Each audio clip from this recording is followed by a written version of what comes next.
എൻ്റെ കയ്യിലുള്ളൊരു 10 വർഷം പഴക്കമുള്ള സാരി കേട്ടോ ഞാനിപ്പോൾ ഈ സ്റ്റൈൽ ചെയ്യാൻ പോകുന്നത്. എൻ്റെ കസിൻ്റെ വെഡ്ഡിങ് ആയിരുന്നു.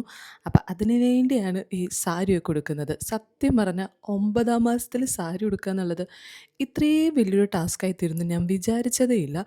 പിന്നെ വെച്ച കാൽ മുന്നോട്ടെന്നുള്ള രീതിയിൽ ഞാൻ എന്തായാലും സാരി അങ്ങ് ഉടുത്ത് എടുത്തു. പിന്നെ എല്ലാവരും റെഡി ആയിട്ടോ. അപ്പം ഞാൻ ഒന്ന് സ്പീഡപ്പാക്കി എൻ്റെ മേക്കപ്പൊക്കെ. അങ്ങനെ ഒരു തട്ടിക്കൂട്ട് മേക്കപ്പ് എന്ന് പറയാം.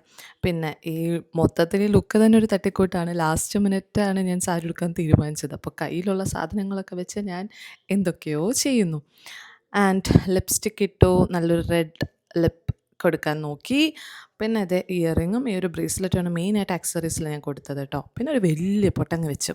അപ്പം ശരിയായില്ലേ ആ ലുക്ക്? എന്ത് ലുക്കായിന്ന് നിങ്ങൾ പറ, എനിക്കറിഞ്ഞൂടാ. അപ്പം ഞാൻ വിചാരിച്ചു എന്നൊരു ലേസി ഡ്രേപ്പിംഗ് ചെയ്താലോ എന്ന്. അപ്പം അതാണല്ലോ ട്രെൻഡ്. എന്താവുമെന്നൊന്നും അറിയില്ല. അപ്പം നിങ്ങൾ പറ, ഇത് ലേസി ഡ്രേപ്പിംഗ് ആയോ അതോ വേറെ എന്തെങ്കിലും ഡ്രേപ്പിംഗ് ആയോ എന്ന്. എന്തായാലും എനിക്ക് ക്യാരി ചെയ്യാൻ നല്ല ഈസി ആയിരുന്നു അതുകൊണ്ട്. പിന്നെ എന്തായാലും ഒരു വഴിക്ക് പോകുന്നതല്ലേ എന്ന് വിചാരിച്ച് 2, 3 റിങ്ങും കൂടി എടുത്തിട്ടു.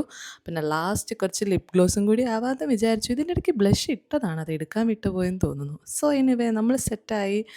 ആൻഡ് ഇങ്ങനെയാണ് ഫൈനലി വരുന്നത്.